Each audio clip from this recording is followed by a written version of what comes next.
back to the coroners again today. Yeah, how did you get on? Well, it's what we've seen. Dion. And Dion's the one that's, it seems like, is the one that killed my, well, not killed, but definitely attacked my son and slashed it or stabbed at him with a knife. Or something. If it wasn't for Chris yesterday, he noticed things we didn't notice. Yeah. And then he even followed, he even opened our eyes to where who it was at. Because we never ever, we saw Dion lashing out and taking something from behind him, but we never knew it was Ambrose until Chris was following the action, you know, the person that he actually did lash out on, and it was Ambrose. Oh, God. And it looked like Ambrose didn't realise he was hurt.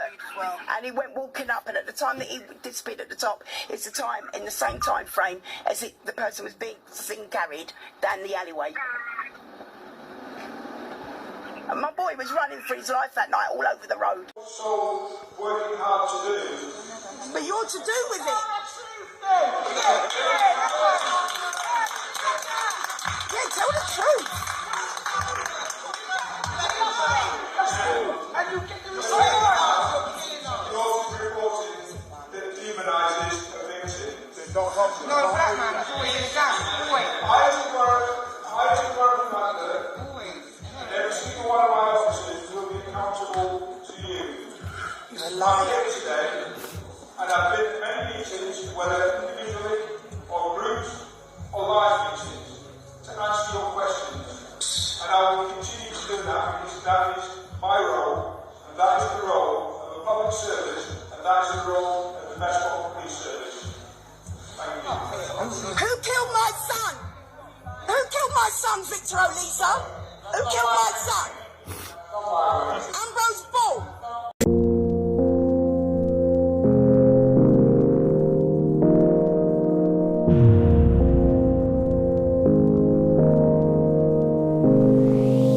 Walk through the fire, the sound of a lion. I found my way back in the end. Baby, I've fallen for you and the way you make me feel. Don't need to pretend. You got me falling. You got me falling.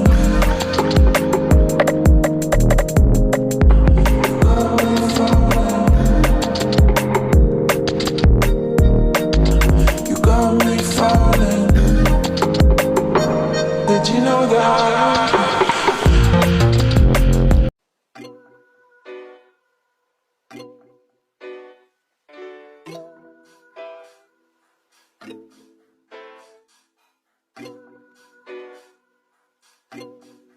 Babylon stop killing all my people.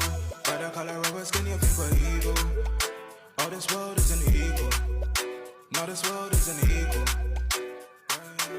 Peace or protest, don't bring peace. You want to start a war, we bring peace. We don't back down, we don't retreat. Injustice for the police. Babylon stop killing all my people. By the color of our skin, you think we're evil. All this world ain't equal. No, this world ain't equal. We are fire with fire. Yes, I know.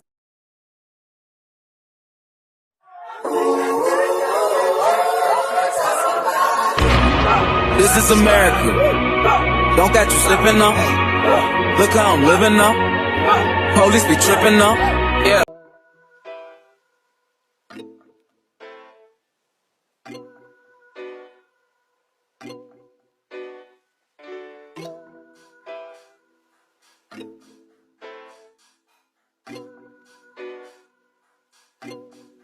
Babylon stop killing all my people.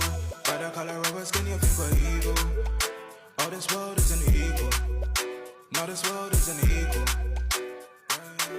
Peace or protest, don't bring peace. You want to start a war, we bring peace. We don't back down, we don't retreat. Injustice for the police. Babylon stop killing all my people. By the color of our skin, you think we're evil. All this world ain't equal. No, this world ain't equal. We are fire with fire. Yes, I know. We're fed up of it. We're not supposed to be, as adults, because we are not supposed to be burying our children. Our children are supposed to be burying us. And I've got 14 grandchildren, and I am so scared. So scared. Not only London, this is happening in Manchester, it's happening in Birmingham, it's happening up and down the UK. The only place who has really taken up a stance to say that they are going to do something about it is Scotland. They have got off their backsides and done something, and you lot ain't doing nothing. And this is what I'm working for, to pay my tax, to sit down and watch you lot every year take a £2,000 pay rise when people are out there suffering. Your own soldiers are sleeping on the street that went and served in the war, and they're sleeping on the street and they're homeless. You lot don't give a damn about nobody other than yourselves. It's quite clear that people inside not only the Metropolitan Police Service but other police services do not like what is being done in their name. So a big thank you to the policemen and women who are now starting to actually also speak out and fight this corruption. So over to you. Tell us a bit about yourself for viewers or listeners who don't know about you.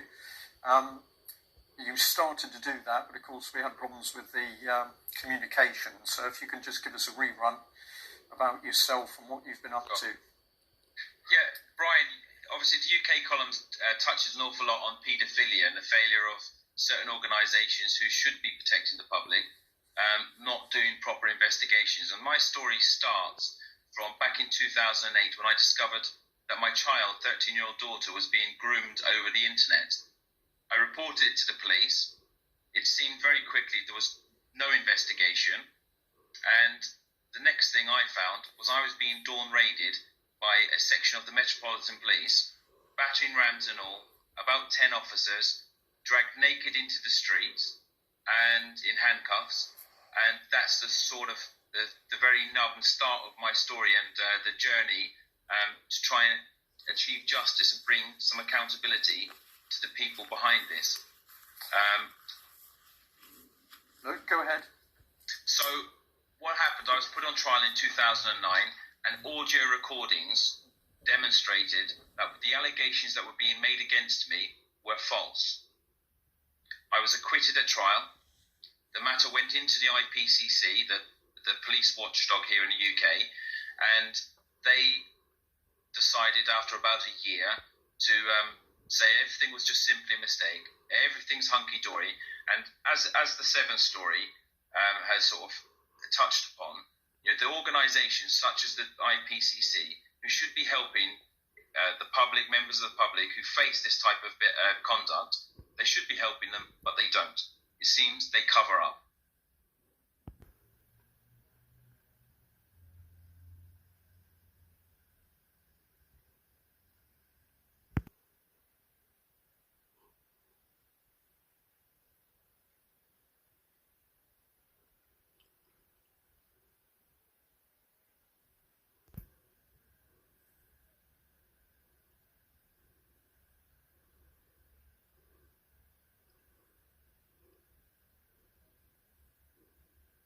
Have put up.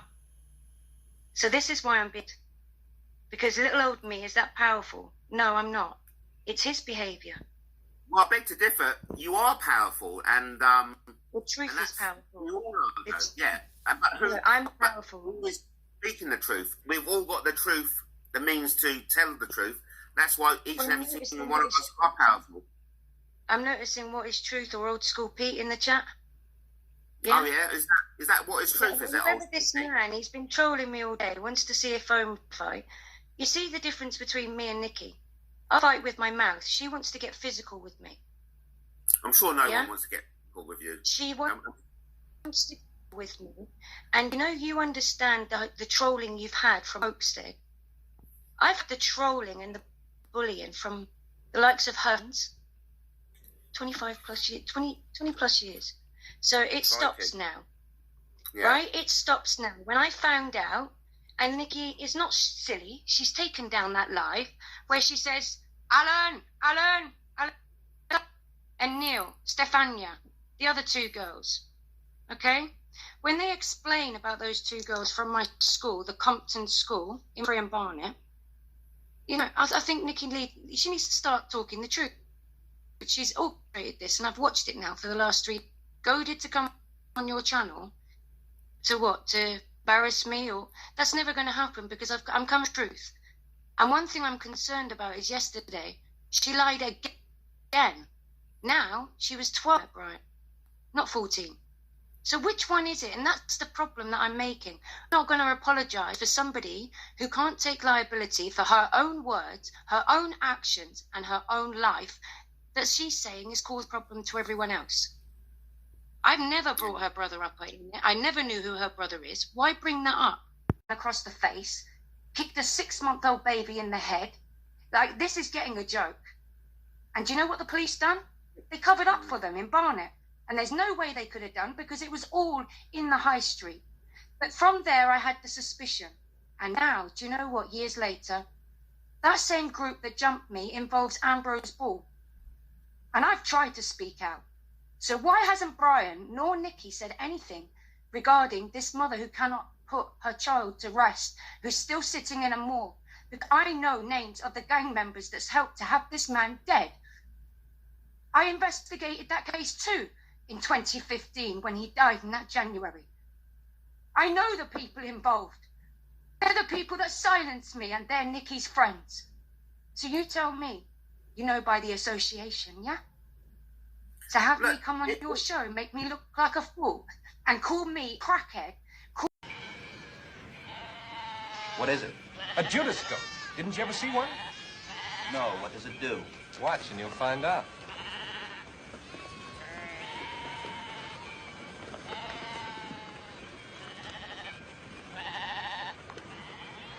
See, when they get to the slaughterhouse, he ducks to one side and the silly sheep go in to get their throats cut. That black devil knows. To find out, we want his clothes for DNA. We know damn well they didn't give his toothbrush in, because I've got that. They're giving the false toothbrush, so they're fucked. It's all the way through. Anyway, what's happening with that thing, babe? Yeah, no, I'm sorry. I don't know how you feel. I'm just really upset about the whole bloody thing.